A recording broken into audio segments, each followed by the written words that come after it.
ঈদের সময় দেখা যায় অনেকেই তার মানে প্রিয়জন বা তার বিদেশে বন্ধুরা আছে বা আত্মীয় স্বজন আছে তাদেরকে কল দেয় কথা বলার জন্য, কিন্তু দেখা যায় যে তারা সময় দিতে পারে না বা কল ধরে না।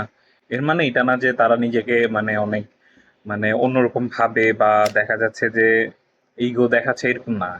মানে কথাটা হচ্ছে যে বাংলাদেশে মানে ঈদ হইলে সবাই যেরকম ছুটি পায় কিন্তু সৌদি আরবে ছুটি পায় না। কারণ কথা হচ্ছে আমরা সৌদি আরবে আছি, এখানে আমরা যদি সৌদিদের জন্য যে সেবামূলক কাজগুলো আমরা করতেছি, মানে কেউ ধরেন একজন এক এক জায়গায় কাজ করতেছে, ঠিক আছে, অত কিছু তো মানে ডাইরেক্ট বলতে পারতেছি না।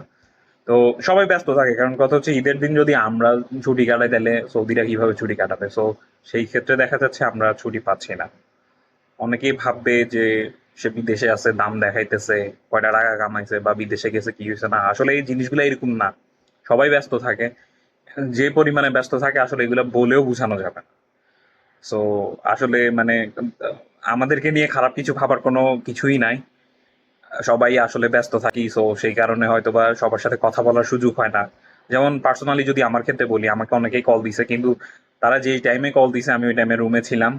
রুমে থাকার কারণে কারো কল ধরি নাই। আর বের হওয়ার পরে আমি যখন ডিউটিতে আসছি আর আমি যখন সুযোগ পাইছি তখন সবাই ঘুমায়, যার কারণে কারোকে আর কল দেওয়া হচ্ছে না বা কারোর সাথে আর কথা হইতেছে না। ইনশাল্লাহ হয়তো বা ফ্রি টাইমে একটা একটা করে বা একদিন একদিন করে এক একজন সাথে কথা বলা হবে বা সময় দেওয়া হবে।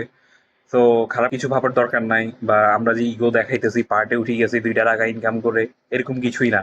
আমরা সবাই আসলে মানে মানে এমন একটা প্যারার মধ্যে আছি যেটা হয়তোবা যদি আপনি চোখে না দেখেন তাহলে সেটা কখনো বুঝতে পারবেন না বা বিশ্বাস করতে পারবেন না। কারণ রূপকথার গল্প সবাই শুনে, কিন্তু রূপকথার গল্পের মধ্যে যে অংশীদারিত্ব ছিল বা যার অংশ ছিল সেই জানে যে সেটার কি অবস্থা ছিল। আমাদেরও সেম অবস্থা। খারাপ কোনো কিছু নেওয়ার কোনো দরকার নাই।